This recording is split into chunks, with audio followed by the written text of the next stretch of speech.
Oktoba 31, Ijumaa, mwaka wa 2025, kutoka kwa timu ya siri maalum ya uinjilisti. Warumi 16:25.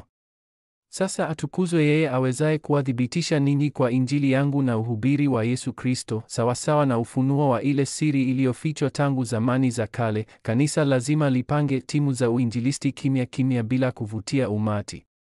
Wazee wa kanisa wahitaji kuelewa umuhimu wa kuunda vikundi vya watu watano, na vijana wachanga wana jukumu muhimu kwa sababu misheni yao inahusisha kumbi tatu zinazohusisha mataifa 237, uponyaji na kilele. Ni lazima remnant wainuliwe kama wahusika wakuu wa zama ya wikendi ya siku tatu. Kwa hili, maombi ambayo Mungu alitoa lazima yaanze. Watu waliotambua mada ya maombi ambayo Mungu alitoa walikuwa Yusufu, Musa, Samueli na Daudi. Zaidi ya hayo, Yesu binafsi alifundisha kuhusu baraka za kiti cha enzi na ujazo wa Roho Mtakatifu 300%. Upekee na uumbaji upya ndiyo ilikuwa njia ya kupokea jibu la uumbaji upya. Paulo aliomba ifaavyo kuhusu jambo hilo. Alifungua milango ya misheni ya makabila mengi, akaponya utamaduni wa Wanefili na akatumia mkakati wa sinagogi kuokoa siku zijazo. Yote ilianza kutoka mlima Kalvari, mlima wa Mizeituni na chumba cha juu cha Marko, kisha kupanuliwa hadi Antiokia na Roma, ambazo zilikuwa sehemu za hatua za kugeuka ambapo Mungu alibadilisha zama. Paulo ndiye aliyeona hili kwa usahihi. Kwa sababu alielewa agano lililofichwa, Shetani alipiga magoti. Zaidi ya hayo, Paulo alipokea jibu linalofafanuliwa katika Warumi 16:25 hadi 27. Mara hii ilipofanyika, timu muhimu ya Warumi 16 ilikusanyika pamoja. Timu ya maombi masaa 24. Kwa watu hawa, Mungu aliahidi kufichua yaliyofichwa.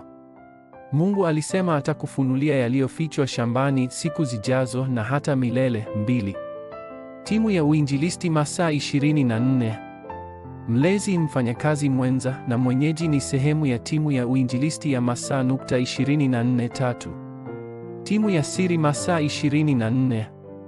Unakuwa mshiriki wa kikosi cha siri ambaye anahatarisha maisha yako bila kufichua chochote kwa nje, mhudumu wa remnant anayewakuza remnant katika masinagogi, na mwashi mtakatifu anayepanga kujiandaa kwa ajili ya ujenzi wa hekalu ambalo lina kumbi tatu.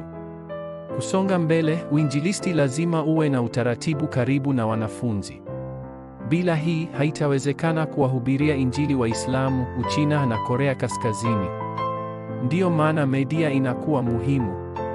Ndiyo maana Paulo aliandika barua kwa sababu hii.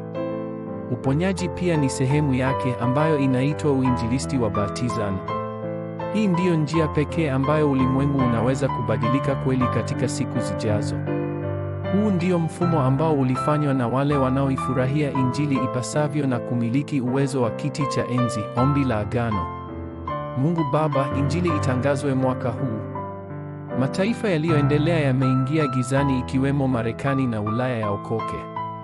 Injili iingie katika mataifa ambayo hayajaendelea.